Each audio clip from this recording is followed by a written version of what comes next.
All right. This is going to be our podcast between myself, Jeff, and my mother, Connie. Hi, everybody. We're calling this Growing Up Polish. And this is just introduce my mom. Her name is Connie Lanzetta. A good Polish name. Her. Yes, her maiden name was Adamski, so that is a solid Polish name. She is going to share some of her experiences growing up in the predominantly Polish enclave of Hamtramck. So I'm going to have a list of questions. We're going to try this, try to keep it a little together, and then let's see where it takes us. So one of the questions I've asked is, do you feel that growing up and living in a Polish community that you were shielded from the prejudice against the Polish people that was so predominant in that time? Oh, of course, certainly.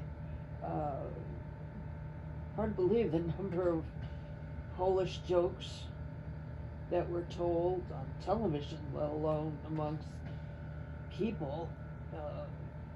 And you said something that touched a thought in me. Uh, you said Adamski. Yeah, it's going to be a good Now, point. uh, my father, my two uncles, changed their names, legally changed their names from Adamski to Adams. And it was because of the jobs they wanted to get. They felt they would get better jobs, better pay, if there wasn't the SKI at the end of their name. So Interesting. that, I don't know why I hadn't thought about that before, but And Uncle Chet was the only one that kept Adamski? my Uncle Chet was the only one, but he was crazy kind of guy. he, he didn't care, So he about went- things like that. He just was having a good time. Okay, that's cool. That's my Uncle Chet.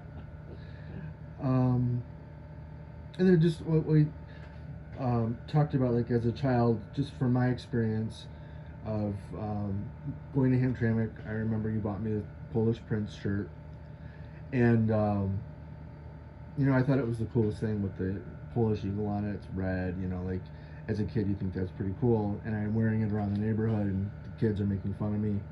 I really didn't understand. Like I was like, this is cool, and they're, all the Polish prints, and who do you think you are, or not, just the typical stuff of the time. And I definitely remember it, and I don't think I wore the shirt again. I mean, it was Oh kind no, you wouldn't, would you? I mean, it would definitely. it was, I remember coming in and talking about it with you. Um, it was interesting, just the prejudice, and this, like I remember Saturday Night Live in the '70s and the Polak jokes and all of that kind of stuff. Um, then we talked about what brought about change. Um, Certainly in the '90s when the liberation happened, change, uh, change in perception of Polish people changed. Um, we talked about a Polish pope. That definitely made a big change. He Um, was yeah, so intelligent, charming, just there won't be another one like him, really, yeah. that brought people together, not separated them. And I guess my thought even during this class the was learning what the Polish people went through during the war and everything that's happened, and to have that become a butt of a joke later on is just, it's almost inconceivable. It's hard for me, and I've talked about this in class and written about it too. Just, it's inconceivable to me how that became something funny. I don't know where that. I don't know where people get these feelings from, but we see it everywhere, don't we? Yeah. Yeah, so that's all kinds of communities. um so we can kind of go down the line here. This is kind of go hand in hand. Do you think that your parents made a conscious choice to live in a Polish community, moving to Michigan? Is that um Yeah, I think they really, my father did, for work, and his mother and father, my great, my grandmother and grandfather, and lived in Hamtramck. that I didn't know? Brothers, sisters, a lot of family, which of course kind of brought a lot of foreign, if you want to call them foreign groups of people that immigrated to America uh, to kind of stay in their own little groups, at least for a while. And like the Italians and the Irish and the Polish, and it took quite a while for these communities to spread out a little more Yeah. than what they had. The young people change too. They want something different. They don't want to keep the traditions so much. Uh, so they're ready to see the world. So you said a lot of the extended family was in the neighborhood. A lot was, yes. Saturday weekend, I would spend time with my cousin Andrea. We spent lots of time together. Uh, it was very nice because you were able to walk. She was to. I was able to walk to her house and spend the day with her. Yeah, And that's nice. It was really nice. Um, you talk about religion. How important was it in the family, in the house? It was important again, in my aunts, not so much my uncles, but my aunts. Um, Church was an important part of their lives. Even the things that I do recall, I didn't see, but I wish I had, unless it was, I hadn't been born. Easter time, taking very fresh chicken and wrapping it up, put it in a basket, and also there were, well, separate baskets. You had eggs and different chocolates and cake. The cake not mixed in with all this, but Polish people would make a Polish babka, a chocolate babka, like a bundt cake, and these would be taken to church on Saturday and all blessed by the priest. And I hadn't seen it, but I'm sure that was a nice feeling after you left church. It's all happy and Yeah. And the mass was in Polish. Mass was in Polish. So that's interesting. Yeah. So many of the people didn't really speak enough English to be able to understand a totally English mass. So, can you describe, which you kind of have, but the sense of community that you felt growing up in Hamtramck, and then you kind of mentioned like Grandpa's day and what he, how he was able to enjoy the community as well. Well, Grandpa's day again is going back a ways from me growing up. We're talking about, I was born in 42, so he was part of the jazz age Mhm. and the Depression, but still, it seemed to me is when he talked, he he had a good time. There were clubs, Polish clubs, one called the Eagles, that he would go to. Guys would play cards. I guess that's not too much different from today. Guys get together and play cards, so do women. But I know and oh, Jeff, the thing that I love the most about hearing their stories was the dancing. They, uh, there were so many dance clubs and ballrooms around the area. Really, really big ballrooms.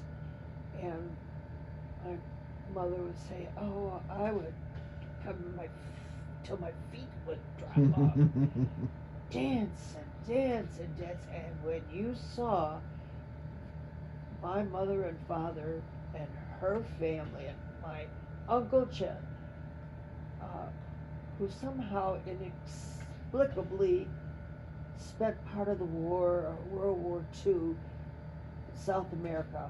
I don't know quite how that happened, but that's my Uncle Chet again. And he could dance the Latin dances like wow. And to see them at a Polish wedding, Polish weddings lasting from morning till night, breakfast, lunch, a light lunch, and come back for dinner and dancing, at least one fight. Nah, I'm kidding. And the dancing was so great. I mean, you have to see a Polish person do the real Polish polka. And it's just fun, great to see. Nice. That's really, really nice. Um, you mentioned before this is later on after Grandpa retired, and just the Yeah. community in Hamtramck itself. I know it's totally different and now. There's still just a few little things, but Yeah. what was it like in Hamtramck's kind of heyday with the Polish community and the shops and restaurants and Heyday actually would have been in my dad and mother's day, not mine. But in my day, it was still Hamtramck. It was still Kowalski's. Not that you got at the Kroger's. This was Kowalski's in Hamtramck. Kowalski store. You open up that door, and oh boy, the smells. Better not be a vegetarian, because that would really throw you off. It really smelled so good. And the bakeries, which are still known today because of Shrove Tuesday having a punchki. Again, the smells were so terrific. I'm sorry, I think I. No, I think that was great.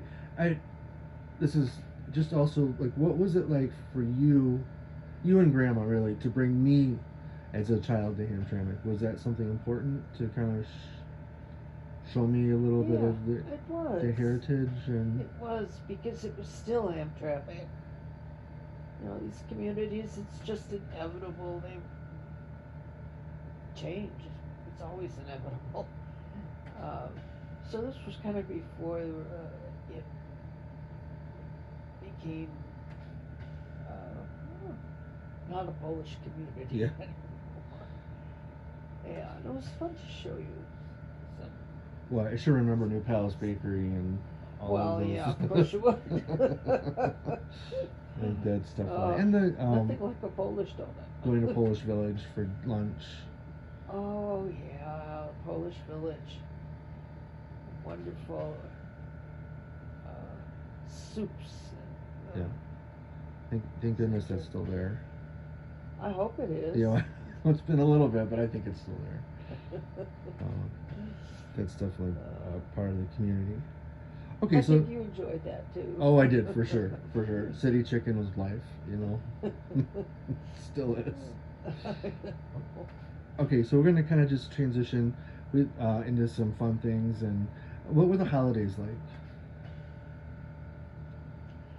The holidays uh, were again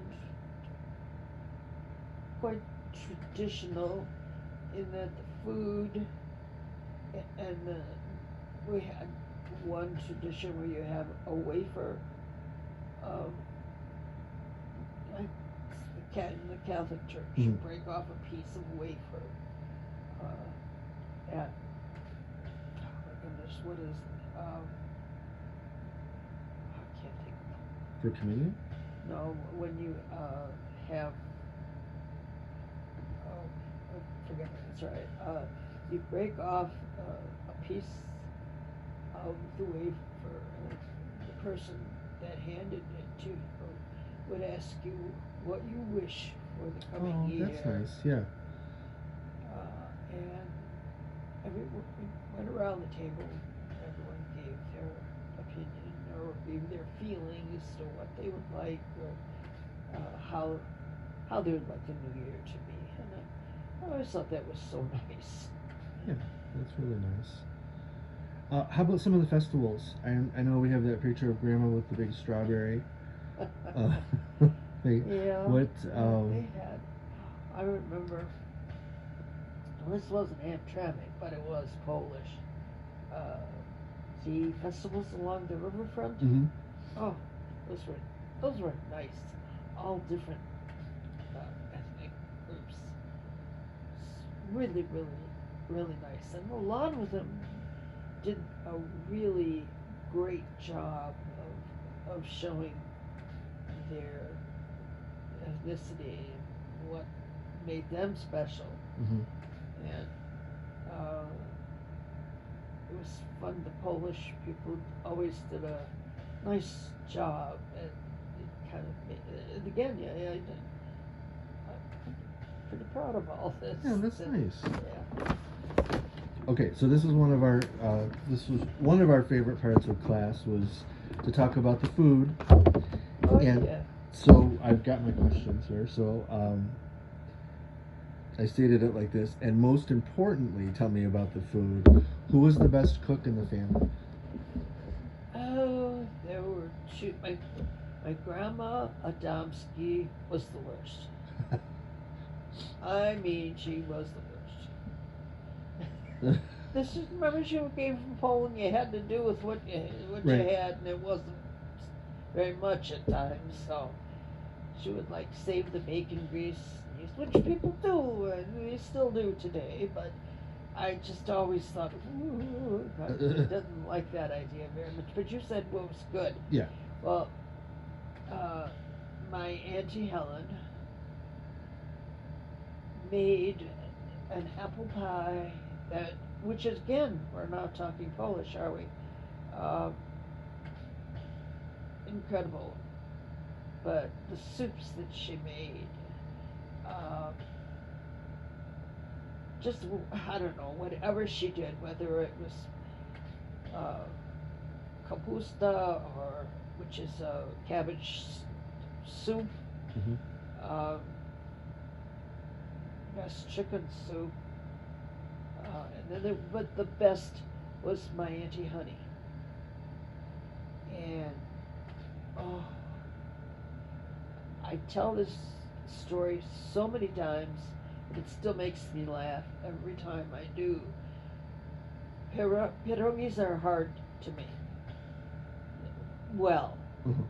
to get the dough right. It's not easy to get the dough right. And my Auntie Honey would make, for the holidays, would make pierogies that would melt in your mouth. Oh my gosh, they were good. And my mother would try and make them,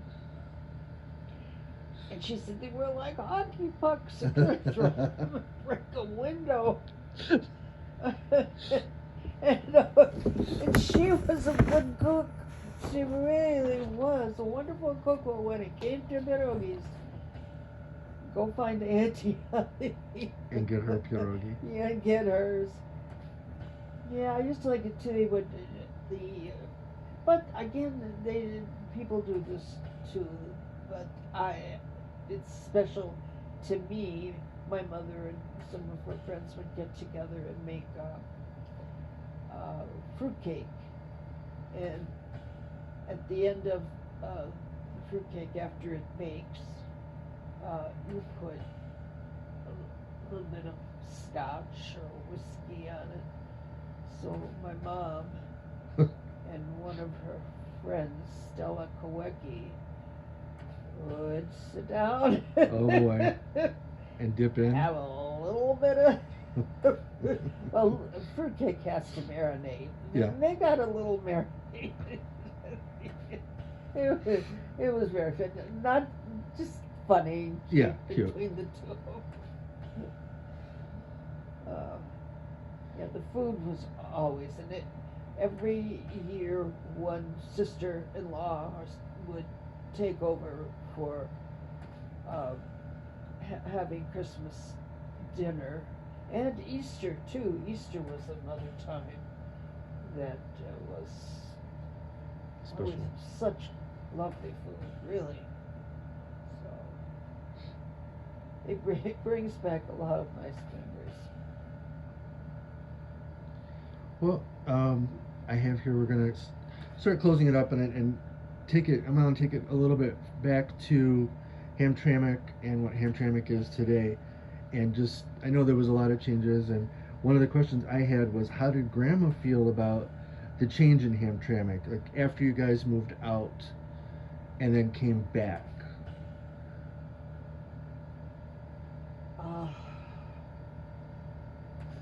My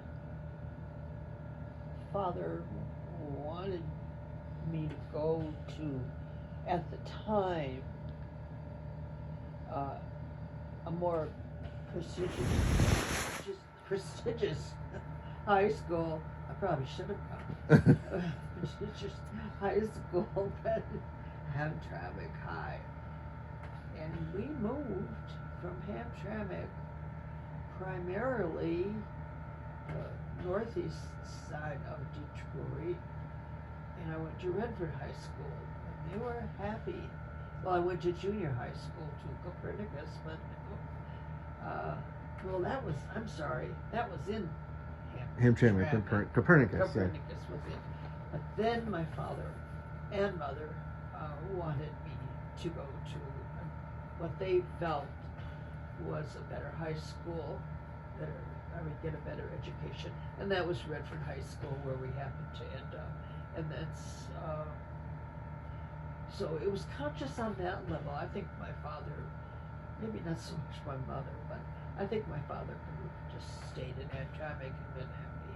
Did they maintain the relationships they had with the friends and whatnot in Hamtramck, or did other people, at that point, were other people leaving? Other people were leaving. It was changing. The times were changing back. So it was the early then. 70s. Yeah, they were changing, but of course they went back while my grandmother was still alive, and they had some lovely friends, lifetime friends, that they would visit, and a couple of aunts that still live there. So their feelings about Hamtramck just, didn't end when they left. Yeah, that's nice. That is nice. They still had that sense of connection. So then I just wrap up with this question, and it's, when we visit Hamtramck now, what's the most striking about the change? What's the most striking to you about the change? And maybe I'll just start, because I like, what's most striking to me is that those places are still there. Like the New Palace is still there. I don't remember the name of the other bakery is still there. George Washington. The Polish restaurants are still there. you know, in and amongst all of, there's lots of weird junk stores and weird stuff now, but there is still like I'm answering this for you, but you know, like even the Pope John Paul Square is there, so there's still kind of a flavor. So flavor, and the changes ethnically are just make things interesting. Yeah. You know, So it's kind of like a things whole don't nother. have to stay the same. Different ethnic groups that come into Hamtramck make it interesting Yeah, well, that's a as nice. well. Yeah, Change so many times is good. yeah. Things don't have to stay the same. Okay, I like that. I think we'll end on that. I want to thank you very much Oh, you're welcome. for this conversation.